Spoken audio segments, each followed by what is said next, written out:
The legend lives again!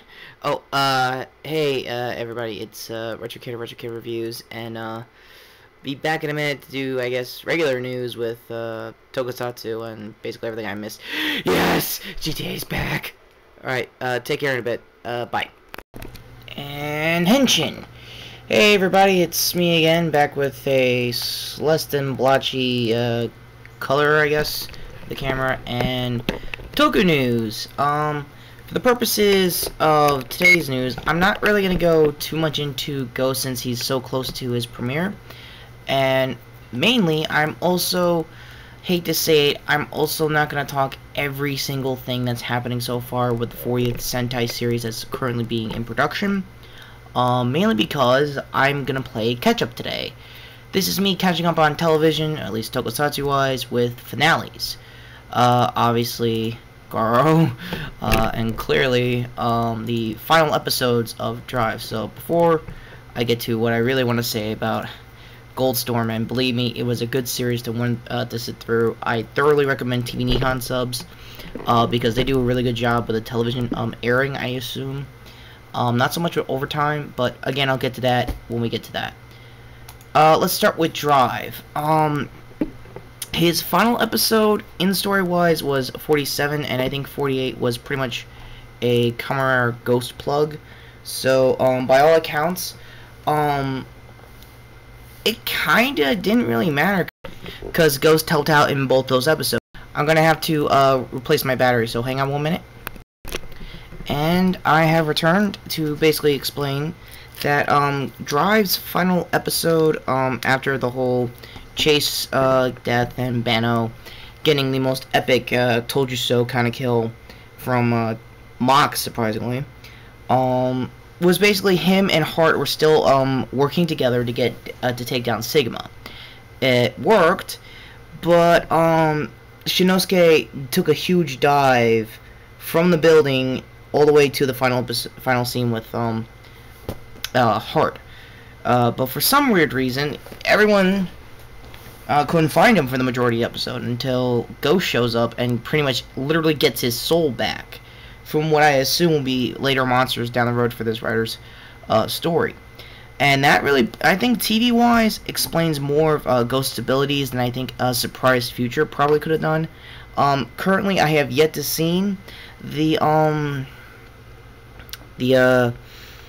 movie itself. I know the Gun Caliber guys did, so I'll put a card somewhere here for that. As you may have noticed, I have a new set kind of deal. I just figured something out channel-wise, so I'm going to see if that works. And say hello, camera 2. Hey, guys. They're pretty much going to be my stagehands to make sure this doesn't fall me over. Just make sure, guys. We're making sure, Retro. Thank you, camera 1. Anyway, basically, Ghost had a really good fight scene with his, what I think will be his spirit monsters, or whatever kind of kaiju they're going to be calling themselves in the story.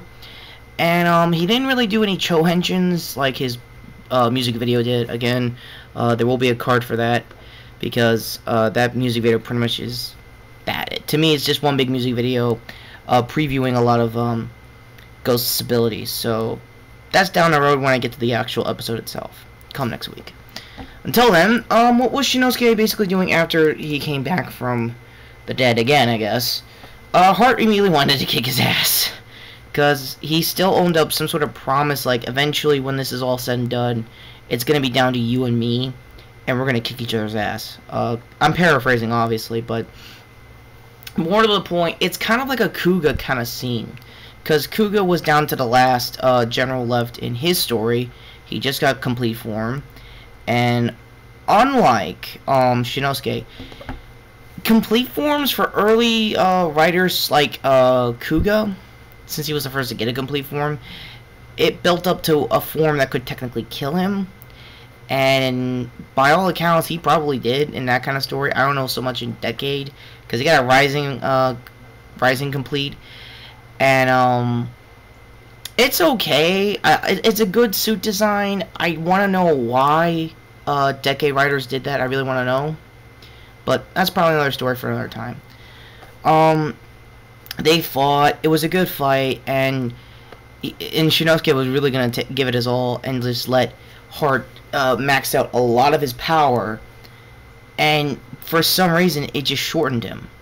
So I assume, and even Shinosuke pointed out that in the prior episode, he had some massive damage taking down Sigma alongside Drive. So even if he didn't have that massive damage, like in his is this making wrong? Yes, sir.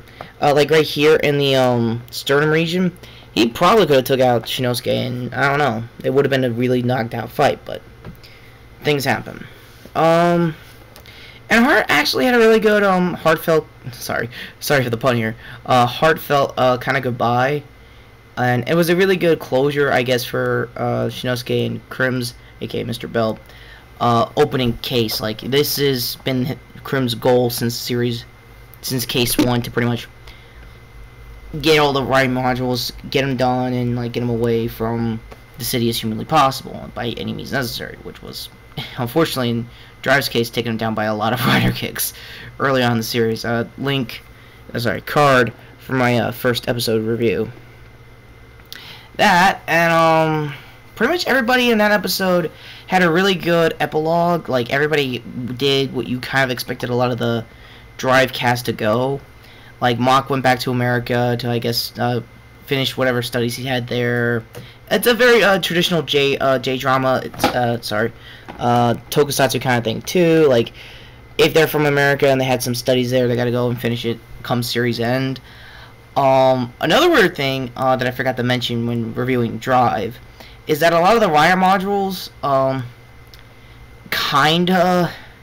sorta been copying, when they first started their global freeze, the first time around, a lot of them were copied off of humans they found off the street, and turns out Chase was one of them too, because, Drive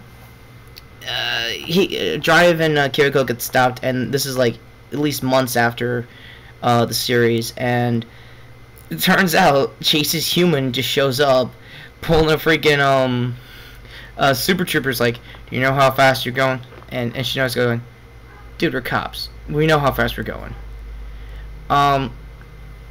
Anyway, that is obviously my dog, barking, but probably my family's home. My closing thoughts on, I guess, the story finale for, Drive. If you've been following the show since last fall, like I have, it tugs a lot of heartstrings. It gives you a lot of good conclusions to a lot of characters you thought were gonna go. For Shinosuke, he didn't really get a good full epilogue until next episode, where he pretty much had a lot of, like, I guess, post-series PTSD. Like, he misses, not like extremely, like, oh, I miss Bell, I miss Mr. Bell, I really miss, like, being a writer and stuff like that.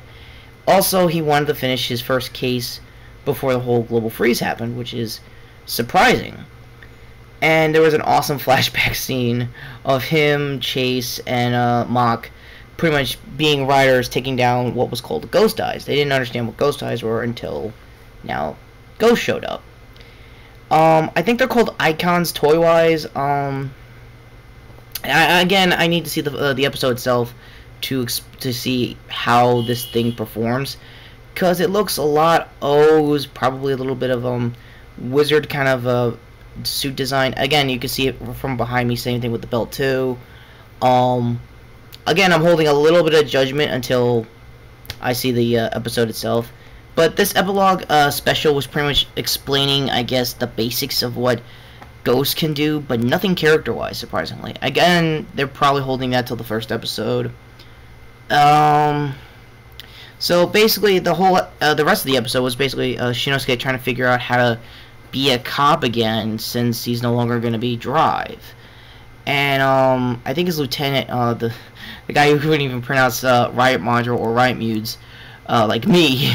Yeah, they have a guy in the police force who couldn't pronounce the monsters' names better than me. I think I might have addressed that in the first episode review. I don't know, but he pretty much gave him some like one-on-one advice, like, yeah, you're gonna be a cop again, dude. We got your back, all that kind of stuff, and it was nice. It was really nice. They finished the case, and he just pretty much imagined himself like Drive again, just to get that kind of confidence. which I guess in a tokusatsu environment to deal with that kind of post-traumatic stress after a awesome or good tenure as a writer, I would see it. Like, if by some circumstances you lose your belt, I guess through series instead of through conflict, it's a bit of a growing pain. I could see it. The rest of the episode was basically, again, I think a secondary cast member of Ghost out of nowhere shows up to, like, yell at how serious things have gotten in the show, in Drive, I guess, I don't know.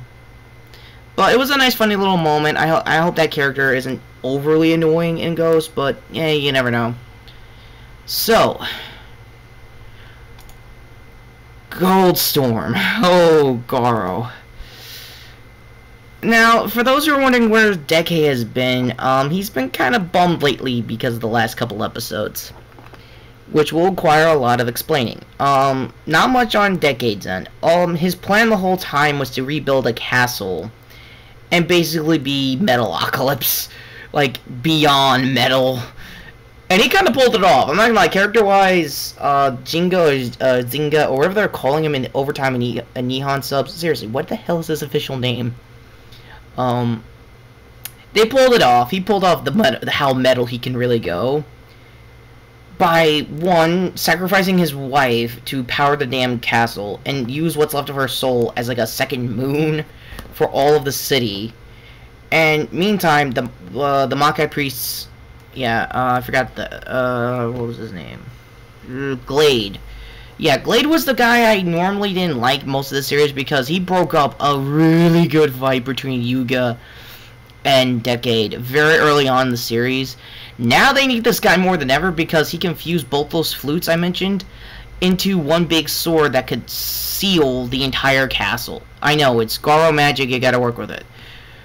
Where was Yuga in all of this? Oh, front and center trying to kill Decade in the castle, ready to go.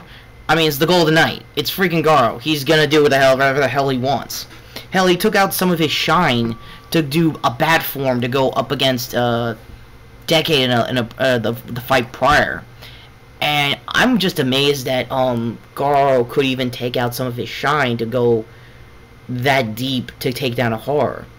I would assume he would, like, Yuga would only go that far probably to take out I guess Dark Knights. I would assume that.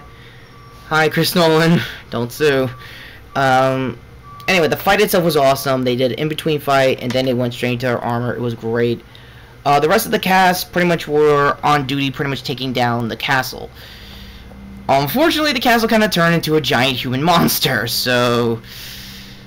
Sorry, horror monster. So it was getting weird the last two episodes. But man, the fight was just too good. It was great. And Decade died amazingly. I'm not going to spoil that due to the grounds that I don't remember much. But when I was watching it late at night, I was losing my collective shit for a very good reason. And Decade, on the other hand, kind of went back off to his dimensions to screw things over. I'm gonna make sure he doesn't screw up Ghost while I'm at it. But until then, I thoroughly recommend Goldstorm. Like I said in my review of it. Card for that as well. Thank you, Cameron. No problem. And yeah, I'm seriously gonna miss this sequel series. This was definitely the sequel series to watch. I also recommend Shines in Darkness, the first series with Yuga. I would recommend both of those in a heartbeat because they got me into Garo. This kept me in Garo now. Goldstorm is definitely I would say a fan favorite series if time does it well. For me, at least, I would see it. Probably because of Decade being the best horror, the best villain they got in the show so far.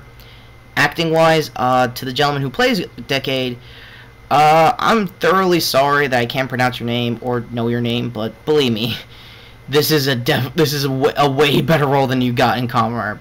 This is awesome.